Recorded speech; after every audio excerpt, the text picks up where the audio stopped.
if you've been here for a while, you'll remember this workshop. Ah! And probably also these puppers. Shad. Wappa. Wappa. Dog. Kids. Wee! As you may remember, 5 months ago, I made a spur-of-the-moment decision and decided to buy a 16-year-old Land Rover Defender, said to be one of the least reliable cars on the market, and took on the challenge of converting it into an expedition vehicle of my dreams. Over the following 6 weeks, my uncle helped me create an actual tiny home inside my 4x4. We built the furniture, we built storage, we built a bed, we built everything pretty much from scratch. And then I set off from Poland. My idea was to drive to Georgia. Keep in mind I have zero experience of mechanics or off-roading, and I was gonna be alone for the vast majority of the time. And I didn't even know whether I would like overlanding, to be completely honest. I just kind of assumed that I would, so that was a bit risky. I spent my very first night of the trip stuck in a storm and torrential rain in the mountains of the Czech Republic. I have to say, it's a little bit creepy out here. I had made the classic mistake of driving in the dark, which I quickly learned was not something I should ever do again, and yet I kept doing it over and over again throughout my trip. After the Czech Republic, I drove straight to Croatia, where I got my very first taste of proper wild camping in my truck. I also went hiking for 2 days, and that was so beautiful. I didn't see a single soul for an entire day of trekking in the mountains. It was magic. And then after Croatia, I wanted to drive straight through Bosnia to get to the Balkans. However, that's not quite what happened, because I got stopped by a police officer in the middle of the mountains for speeding, apparently. I don't think I was actually speeding. He said he wanted 50 euros because I had crossed the speed limit by 10 kilometers an hour. I gave him 25 and he let me go. I assumed that was a bribe. So once I got to leave Bosnia, I went to Montenegro, where I ended up staying for about a week, where I had probably my most dramatic and definitely scariest experience of the entire trip. Mind you, this happened in the first 2 weeks of my 4-month trip. I was staying at a campsite in Montenegro, and one day in the morning, I was minding my own business, making a coffee, and suddenly I got attacked by a vicious cow. I'm not kidding, I thought I was gonna die. And guess what the surgeon's reaction was when I told him what had happened, that a cow had attacked me? He laughed, as did all the nurses and all the assistant doctors. As you would.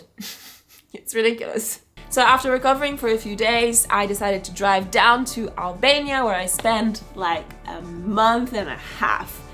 In Albania, honestly, I just wanted to relax and chill. I felt so drained. It was the height of summer and I just felt like I was useless, had no energy, which is also why I didn't really make many videos there, despite spending all that time there. But it was great. And then I drove to Kosovo, where I think I wanted to make up for my lack of doing anything in Albania. And I ran my very first ultramarathon over 5 days, all alone. That was fun. And hard. Very hard. And then there was Turkey. So right after arriving in Istanbul, I took Odyssey to a workshop where she had a few things fixed. And then after spending a few days in Istanbul, I drove with Mike to Cappadocia, where we got to sleep right next to the hot air balloons that you see in all the postcards and all the Instagram posts from Cappadocia. And that was brilliant. That was so beautiful and really made me feel like I was in one of the most beautiful places on the planet, which maybe it is. And then I ran another ultramarathon, this time 63K in one day, and then Odyssey broke. And that was the beginning of the breakdown saga, which took me about 11 days to fix, cost me a good deal of money, and had me traveling from Cappadocia to Ankara on a tow truck in the middle of the night in search of a mechanic who would finally fix the car after the first mechanic had screwed it up pretty badly. But after the repair was done, honestly, all I wanted to do was travel and camp. So I drove to the mountains of northern Turkey, where it was snowy and beautiful and really raw and real. And that's where I stayed for a few days, and then I crossed into Georgia. As for the rest of the story, you'll know it from the last video. I spent a few days in Georgia and then took a cargo ferry across the Black Sea to Ukraine. On the cargo ferry, I had many shots with some Ukrainian truck drivers, got a marriage proposal, and well, it was a little bit wild. Anyway, from Ukraine, I drove straight to Poland, and here we are today. And that summarizes the last 4 months of my life. Now, I'm sure you have some questions. What are the things that I hated about living in my 4x4? Was there anything that I actually loved living in my 4x4? And very importantly, do I regret buying this car, a Defender specifically? And am I planning to continue living and traveling in the truck going forward? All of that and more is coming up next. Now, let's be a little bit real here. Yeah, I had an amazing time. It was such a great learning experience and so many adventures, but of course, there were things about living in my Defender that I did not enjoy. Number one, I can't actually sit upright in the back of the Defender when camping, which is a little bit annoying for, when I want to do some work or do some reading or just sit upright. Now, there's no easy solution to this because, I'm just too tall and the car is a little bit too small. So either I chop off half of my head or convert the car completely to create like a pop-top roof, but I'm not going to be doing that anytime soon. Number two, throughout the entire trip, I had really limited cooking options. I didn't have a very good stove and I couldn't find a better one, and really all I could do on it was fry things or cook things, boil them, which is not really enough. And as a vegetarian and an athlete, I really need to make sure that I'm getting full, good, healthy, wholesome meals every single day. So that's something that we'll come back to in a few minutes, but that's something that I'll definitely have to change going forward. And the third thing that I really didn't like very much about living in my Defender was the unreliable power supply.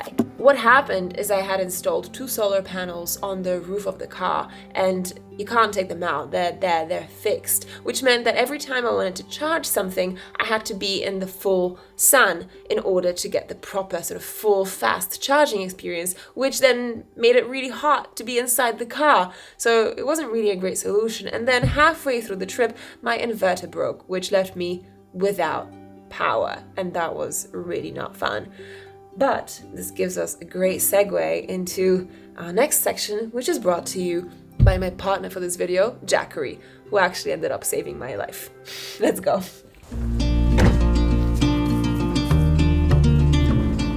This is a portable power station, but before I tell you what it does, I want to run a couple of tests. Test number 1, this should be easy peasy. It works. Now, the blender. Believe it or not, but the one thing that I really felt I was missing on this trip was good food and a blender. See, a blender allowed me to make smoothies and soups and all kinds of really, really good healthy things. Let's make a smoothie in the forest. All right, let's do it.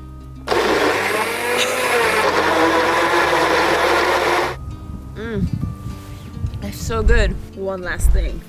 It could either be glorious or it could blow.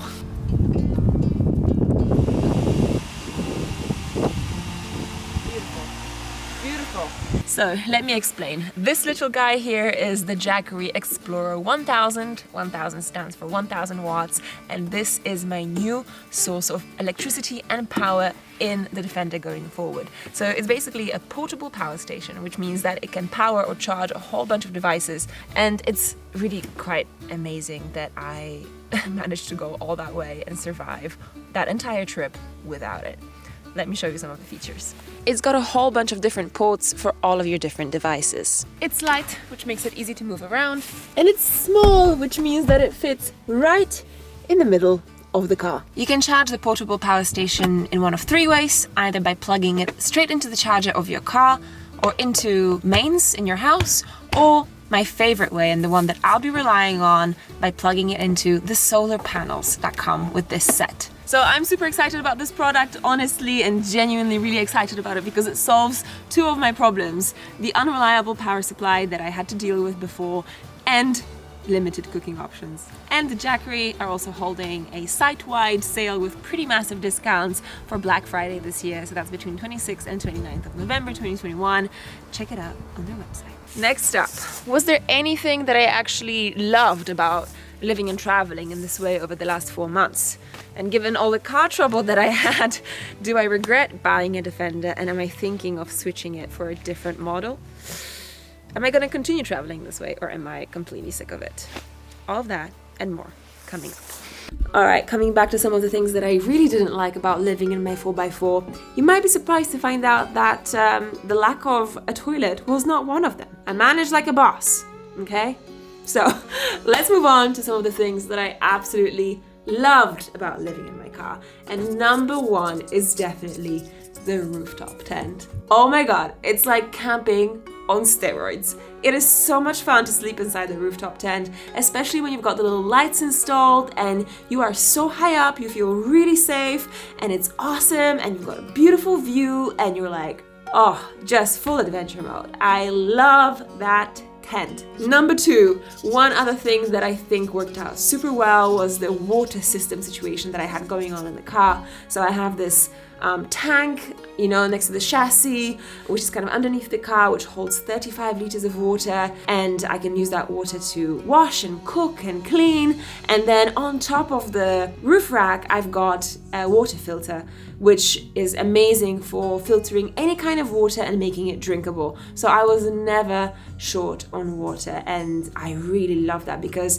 that's what makes you super independent, and that's what makes you kind of self-sufficient when you're out there in the wilderness. So I love that, and I'm keeping all of that stuff. And the third thing that I absolutely loved was just the freedom to go where others can't. You know, I always say, like, I may not be able to go very fast, but I can go anywhere. I may not be able to go fast, But I can go anywhere. I may not be able to go fast, but I can go anywhere. And that was so true on this trip. I saw some of the most incredible places only accessible by 4x4 cars, went on some really incredible roads, and met other people who were traveling those same roads in their own expedition trucks.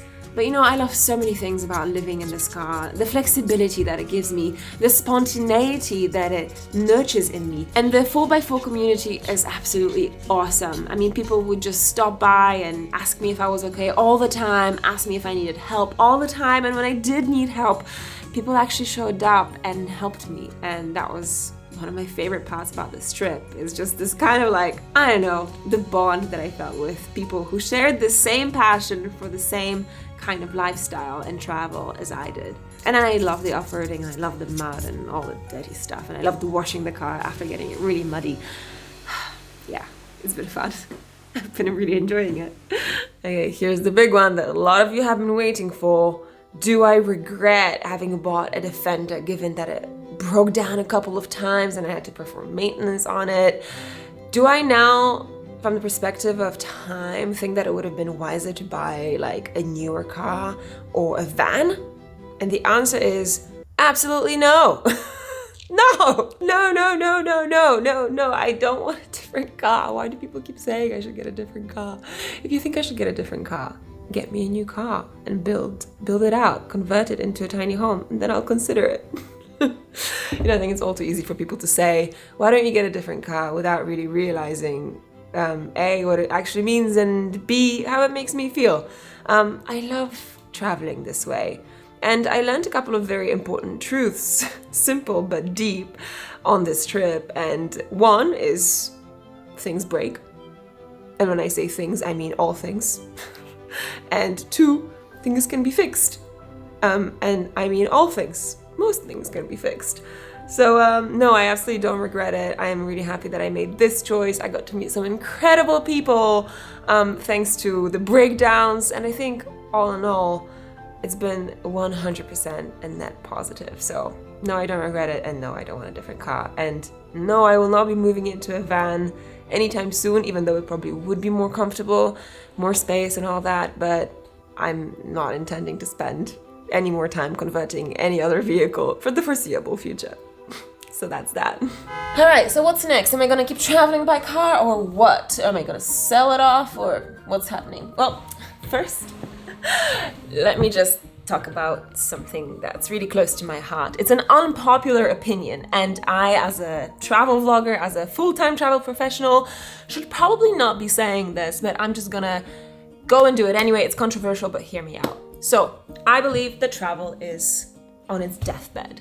And I mean travel as we know it. And no, I'm not talking about, you know, jobs and money. I'm talking about the ethos of travel. Since travel became huge on Instagram a few years ago, we've just been bombarded with pictures of, people on remote beaches and luxury resorts, and led to think that that is the correct way to travel. I completely disagree. I think it's total bullshit. I think that's a holiday. That is not the kind of travel that allows you to learn about yourself and experience the world and discover it for yourself and find your own place in it. And of course, if you want to just go on a holiday, by all means, be my guest. But if you want to travel in the way that I just described, then we're doing something wrong. So see, I know that with this big platform that I have on here comes a degree of responsibility and influence. And as much as I hate the word influencer, I know that I have my role to play in this. So what I want to do is I want to make sure that I always communicate my vision for travel with you, because I believe that we can do it better. I believe that travel can be an amazing tool for self-development and learning about yourself and your place in the world and making the world a better place, but only if it's done right. So yes, I'll continue traveling slowly in a very different part of the world. I will continue to travel in a way that makes me feel like at the same time I am free and independent and I can stay anywhere, rather than being bound to a certain kind of infrastructure that some foreign investor built for me. But at the same time, I want to travel in a way where I can connect to the people around me, which is why I'm learning the local language of the place that I'll be going to in 2022. I want to show you, or keep showing you, that travel doesn't have to be glamorous and luxurious and expensive. In fact, it probably shouldn't be. It probably shouldn't be. Because if there's a meaning to life, I really believe it is the experience of feeling alive. And that's what it means to me. And adventure is just one way of expressing that. More concretely, yes, Odyssey is staying with me. I'll be shipping her to a very different part of the world and starting a very new expedition, a huge expedition in 2022. Perhaps in February. That's going to take me a couple of years to complete. So I'm super excited. I'm really psyched about, going out there and doing something really huge, like a big travel project, like people once did on the hippie trail, but in 2022. If you have any questions, let me know. I'll be revealing my final destination early next year, and I cannot wait to share it with you guys. Big projects, expeditions, yay! But in the very near future, over the next month or two, I'm going to be doing some upgrades on Odyssey to make sure that she's fully prepped for that big expedition. And also I'll be going to a couple other really interesting places that I've never been to before and sharing my adventures from there. Keep exploring, and I'll see you in the next adventure. Mwah!